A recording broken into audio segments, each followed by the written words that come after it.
So, welcome to our coffee with Raluca Maria Popa. This coffee is part of the thematic week Taking Actions Against Gender Based Violence, a week to raise awareness about the importance of this date, November 25. Before starting, we invite you to go for a hot drink to enjoy this short but fruitful conversation. So, today, our guest is Raluca Maria Popa. She has more than 15 years of experience as a gender equality expert, having worked across regions and themes. Currently serves as gender law specialist for the International Development Law Organization. Raluca contributes to global gender policy research and advocacy on justice for women issues and provides technical support to a range of gender and justice projects notable in the Sahel region, Somalia, Middle East and North Africa, Eastern Europe, and Central Asia. She has most recently coordinated the research and contributions to an issue paper on access to justice for survivors of gender based violence in complex situations, together with the Global Women's Institute at George Washington University. Welcome, Raluca. It is a pleasure to take this coffee with you today. How are you? Hi, Valeria. Thank you so much for having me. It's a pleasure to be with you. I'm well, thank you very much. The sun is shining where I am, and I'm happy to speak with you and your guests today. Thank you, Raluca. Here is also finally shining because at the early morning was raining a lot here in Bogota, Colombia. So let's Yes. start our conversation. So, first, could you share with us what is gender based violence and its types? Yes, thank you for that question. And also, thank you for asking me specifically about this term of gender based violence. Perhaps some of your guests and those who are listening to us are also familiar with other terms such as violence against women or violence against women and girls, and are wondering how that relates to this notion of gender based violence. They are related very much. So, violence against women and girls is gender based violence. And most victims of gender based violence are women and girls. In fact, the notion of gender based violence has been proposed and has been used especially at the international level since the beginning of the 90s.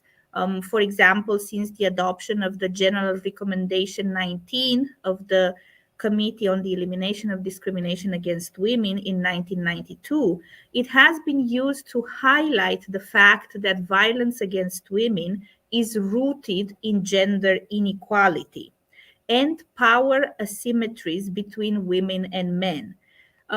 This is why we are using the term gender based violence to highlight that inequalities between women and men and the historically unequal and, in fact, subordination of women to men is the root cause of violence against women and girls. In fact, violence is used to control women and girls and to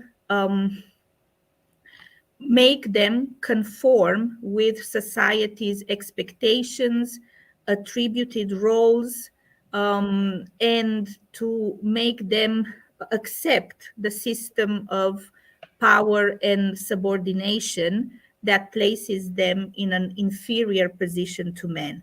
This is why gender based violence is also a key mechanism for perpetuating gender inequality and this subordination. Women and girls are limited, restricted in every aspect of their lives, in every decision that they make or they would like to make by gender-based violence. Gender-based violence happens across the life cycle of women and girls, and in fact, it starts even before they are born. So you might be aware of practices such as a selective abortion, to choose the sex of the fetus, of the child who is to be born. That is a form of gender-based violence. Then women are exposed to many and subjected to many forms of gender-based violence across their life cycle.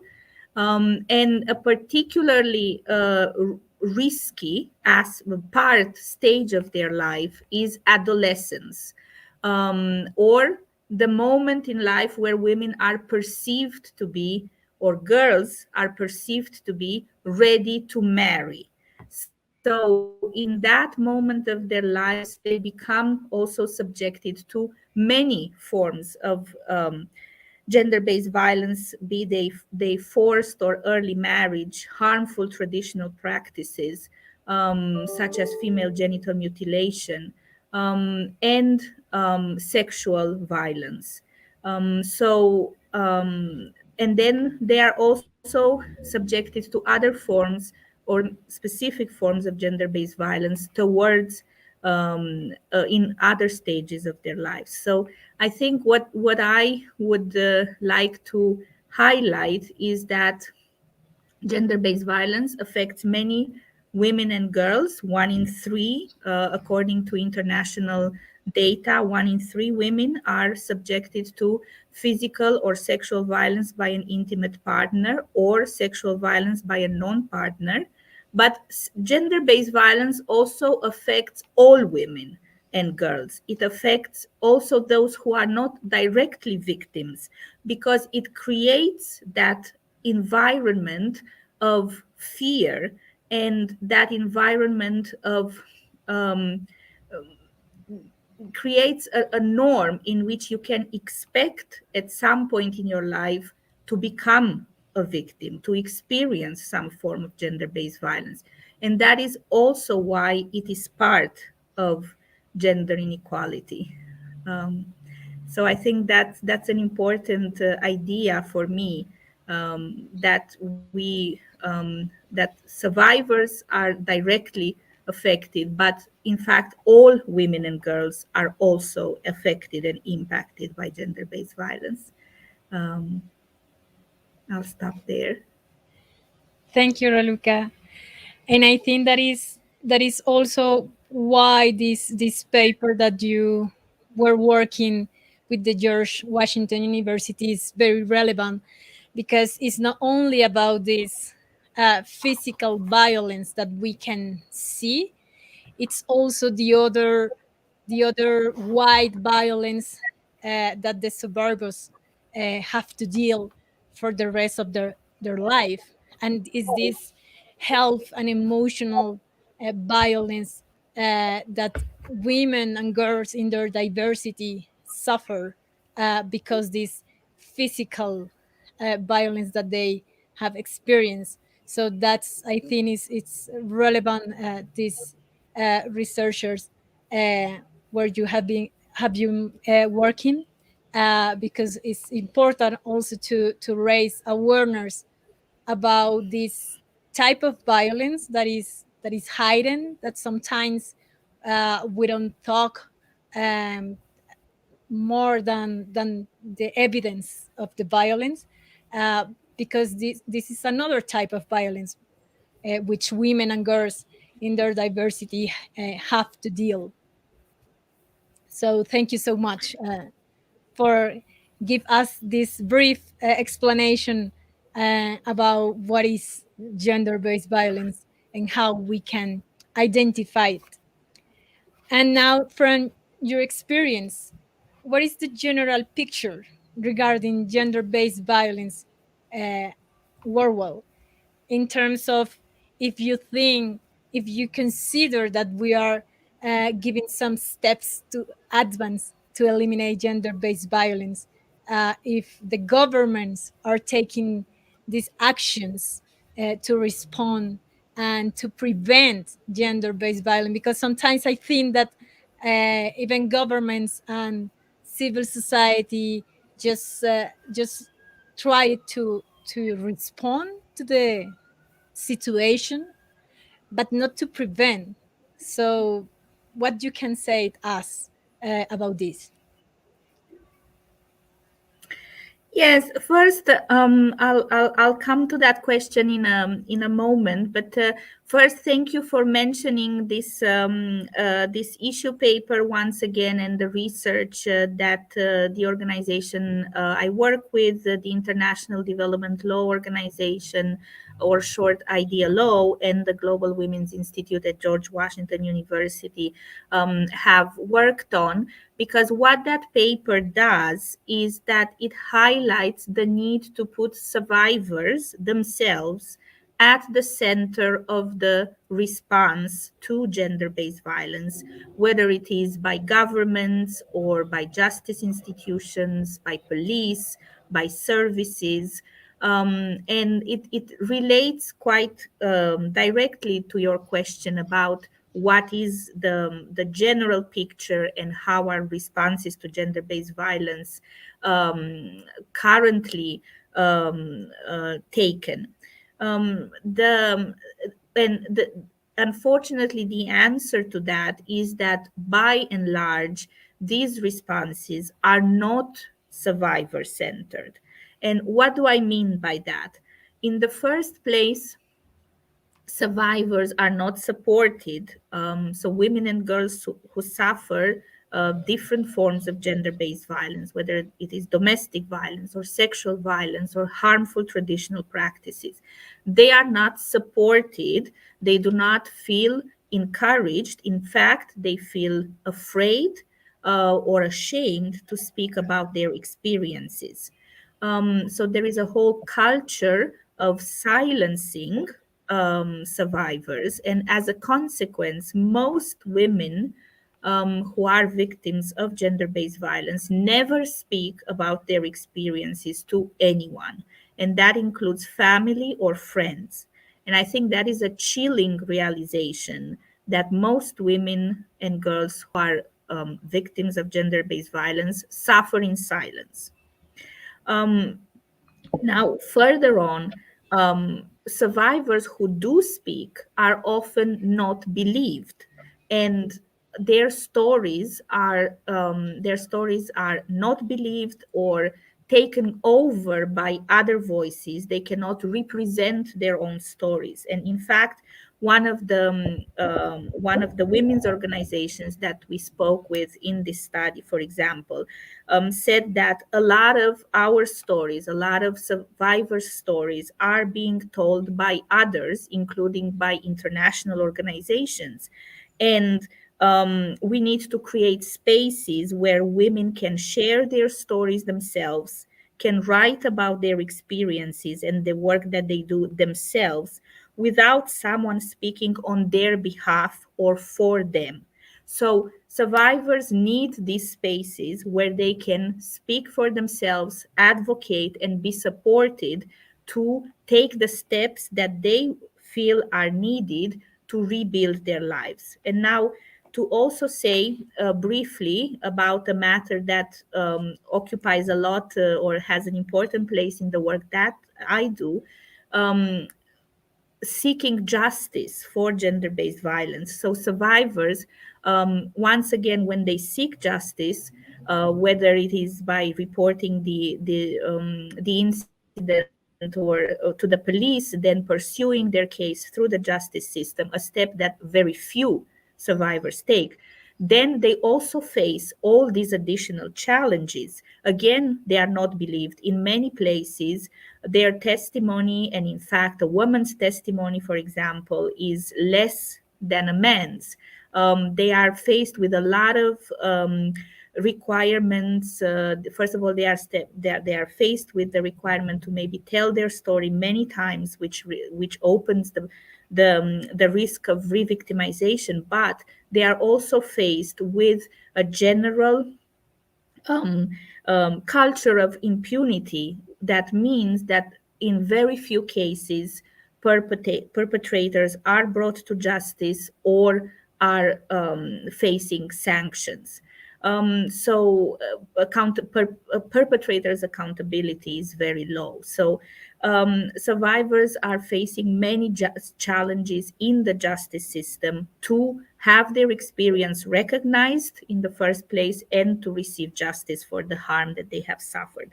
And that is all of that has to change. All of that has to change. I think a very important ally for women's organizations, for survivors themselves, is the international legal framework. It may sound remote, it may sound far away from the lives and experiences of survivors that need to be at the center of our attention. But I do think that the international legal framework is a strong ally. And I have a few examples here. So I mentioned in the beginning the adoption in 1992 of the General Recommendation 19 of CEDAW, which was a breakthrough moment for the women's rights movement globally. It was absolutely essential, and especially because the Convention on the Elimination of All Forms of Discrimination Against Women, the CEDAW Convention, that I think all of you are familiar with, I would think, did not include specifically violence against women in in the originally adopted text in 1979. So, with this recommendation adopted in 1992, the CEDAW Committee has reinterpreted essentially the entire convention to clarify that violence against women is discrimination against women, and therefore it is part and central to each and every aspect of the convention, of its operational provisions.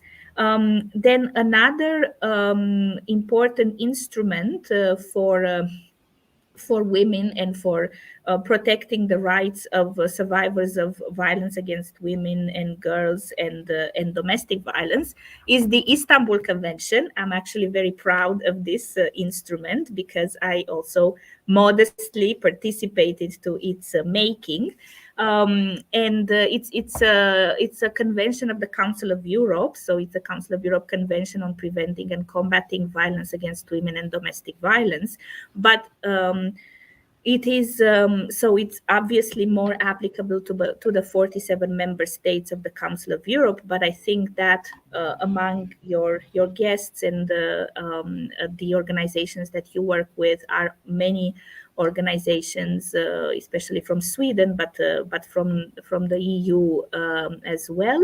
And then there is the wonderful Belém do Pará Convention, the Inter-American Convention on the Elimination of Violence Against Women, which is also a very important instrument. So I won't go on, but I think that in terms of how governments, institutions, and actually everyone could act to prevent and combat gender-based violence, these international instruments are key because they are very detailed and they provide in very specific terms and in very clear terms the measures that are to be taken to, as you asked in the beginning, to end violence against women. And maybe the one that I would mention last would be the General Recommendation 35 of CEDAW that updates General Recommendation 19, and that was adopted much more recently, and which is also essentially bringing together the provisions of the international treaties, the regional treaties to date, and affirming them at the global level as well. Sorry, I can get carried away a little bit with speaking about it, so please stop me if you would like to maybe ask something different. No, don't worry. We are fine with the time. Um, Maybe I just was wondering about the data, the statistics related to gender-based violence, because right now I'm studying a specialization about public policy and gender justice, and I know that here in Colombia, the governments, different governments, have talked about this gender-based violence system to collect the complaints, to collect the cases, to collect all the information, to be able not only to know how many women and girls are facing gender-based violence, also how the government can act um, to respond, and uh, mainly to try to prevent the gender-based violence.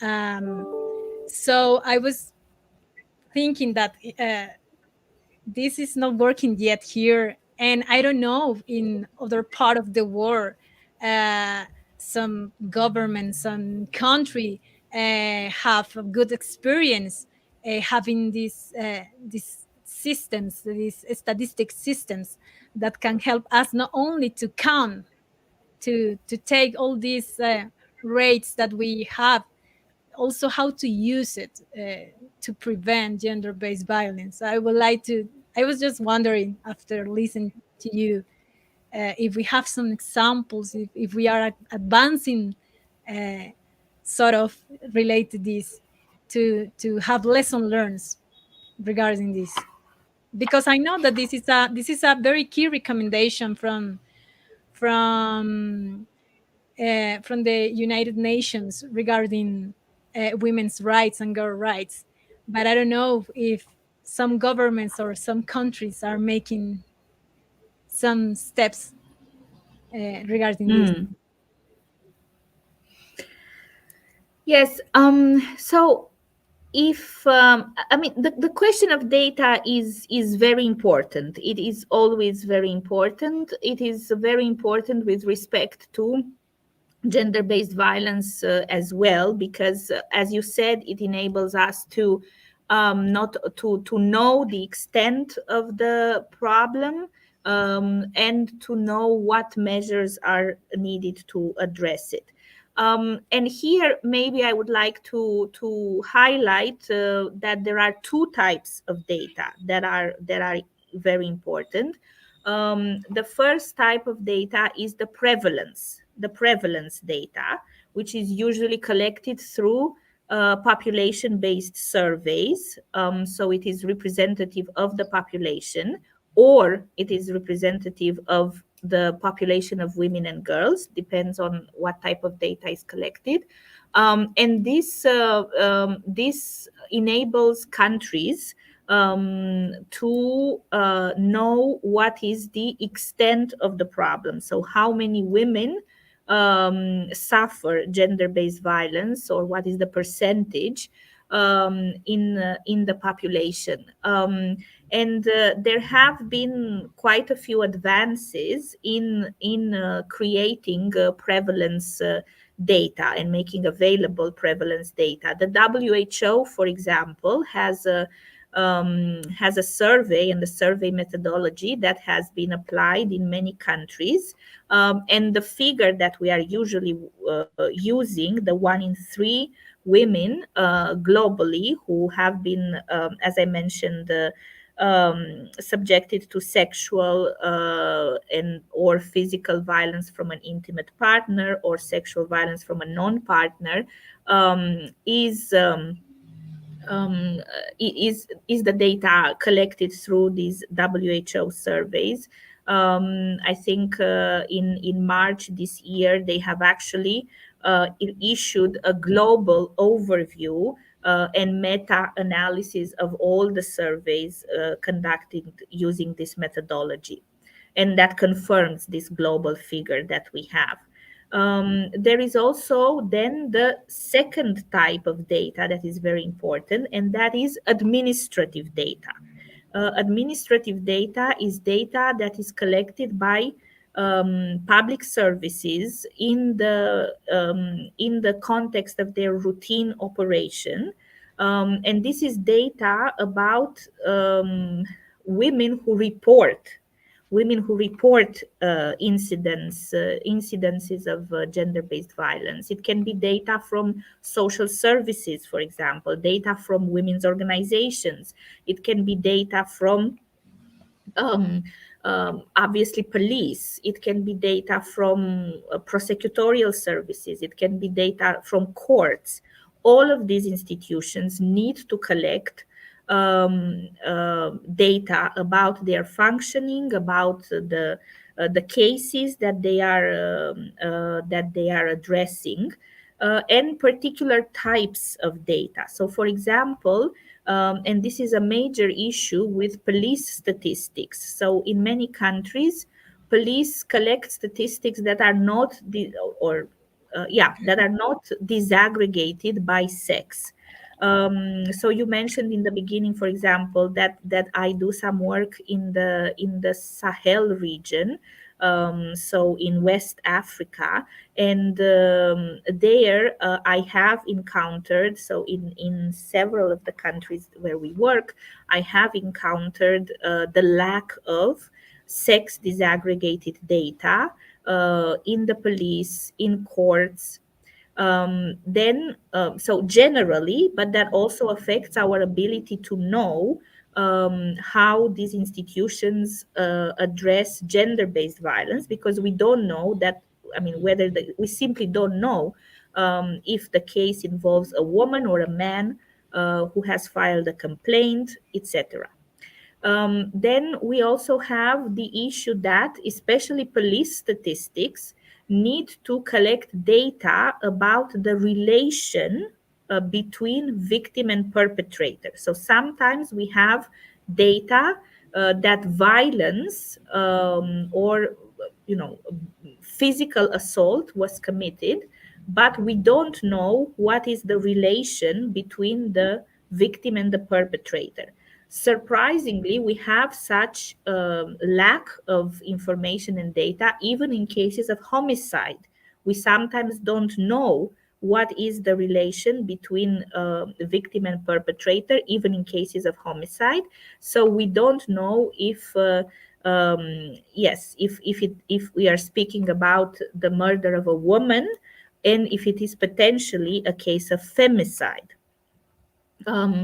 Then we also need to know other aspects about the victim and the perpetrator to have more information about the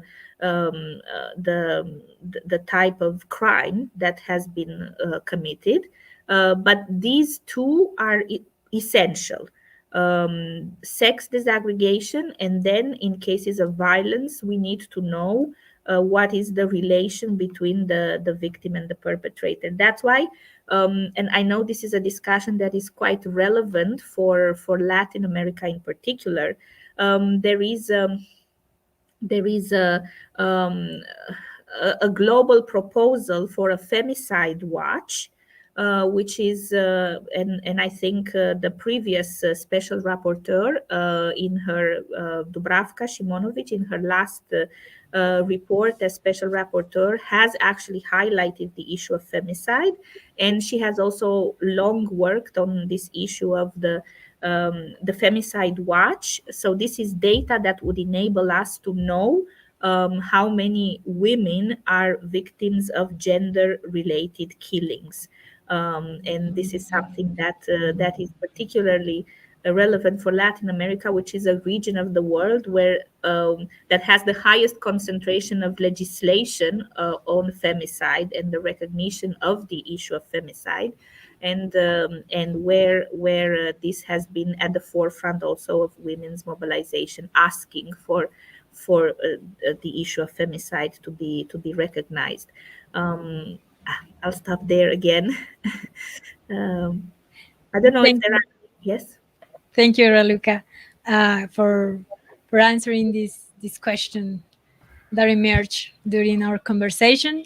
And actually, you gave one step ahead to our final question, because in sort of you were giving us some recommendations that are important to not only respond, also to prevent gender-based violence. So to close our fruitful conversation, thank you so much. It has been very interesting to talk with you and to listen to you. Could you share, based on your experience, which are the best practices to prevent and respond gender-based violence?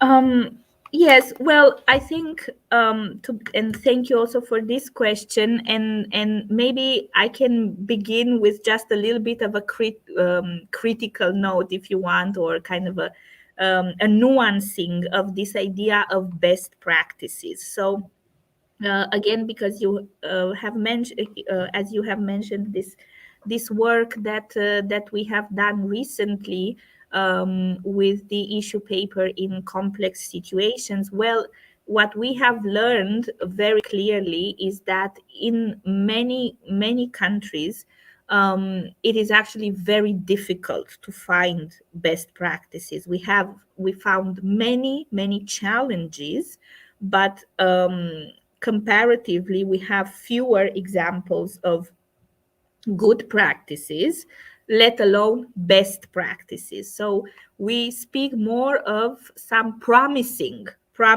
approaches. And I think we ought to recognize the difficulty of preventing and combating gender-based violence, meaning we ought to recognize the environment of increased resistance and severe backlash that we are experiencing at the moment. So we are really not at the time when best practices can really flourish. We are actually at a time when we have to fight hard to even safeguard the gains that we have made over the past 20 or 30 years. So even this notion that I began with, that women violence against women is a violation of human rights and discrimination against women, we have to fight to have that very clearly understood by governments, by justice institutions, and then there is a very clear backlash and resistance within many societies to the issue of violence against women, to the issue of survivors seeking justice for gender-based violence. So I think faced with that huge challenge, what we have seen are promising approaches, which many times have women's organizations at the forefront. So prioritizing and funding and increasing funding to local organizations is a very important good practice in terms of either government measures or international assistance. Then we also need to work to change mindsets and community understandings of gender-based violence, which is a long-term process. So we need to prioritize long-term prevention programs for gender-based violence. And linked to the importance of women's organizations, and particularly local autonomous feminist organizations, is also the issue of supporting and strengthening specialist services for survivors. Those are also essential services that make it possible in even the most challenging contexts. They make it possible for survivors to escape violence, to seek support, and to seek justice as well. So yeah, I think these are some of the important priorities that I would like to highlight. Thank you so much, Raluca. I keep with me some recommendations from you that is important when we want and when we need to work to respond and to prevent gender-based violence. And one of them is sex disaggregated data. It's important, and also keep in mind the other social divisions that are part of the women and girls, and that we need also to follow and to analyze these intersections between race, ethnicity, gender, sex, among others that are very important, and also uh, follow out this and analyze this relation between the victims and the perpetrators. This is important because sometimes uh, we think that they don't have any relation, or even if they have some relation, we don't think that this have a very important impact to prevent, for example, a feminicide, and Yeah. also that this is a long-term issue. Everything that is related to gender equality, to fight these gaps of gender, is a long-term process. Because listen to you, we are still facing the prevalence of the gender stereotypes, and not only from the communities, the society, also from the people who are in charge to take decisions that are going to impact the societies. So we are still facing this prevalence of the gender stereotypes. Uh, so it's a long-term fighting that we are still giving this fighting. So I will say that are the main recommendations that I keep from you.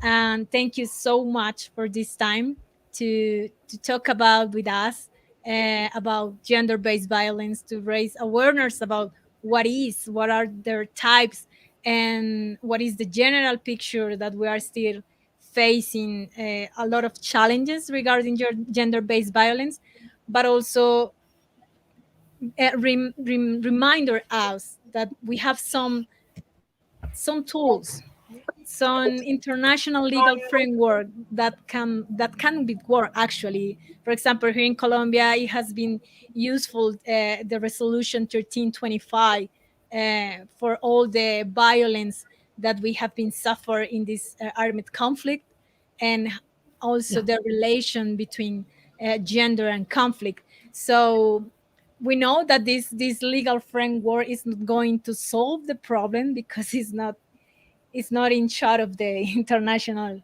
institutions. It's also an individual, a collective responsible that we have. But we have these tools. So this is a good reminder, and also to hear that we can learn from some cases, that we can keep in mind some important recommendations to still trying to end the gender-based violence that women, girls, and even people with non-hegemonic gender identities suffer every day because of their gender. So it was a pleasure to talk to you and to listen to you. Thank you so much, Raluca. Thank you. Thank you for having me.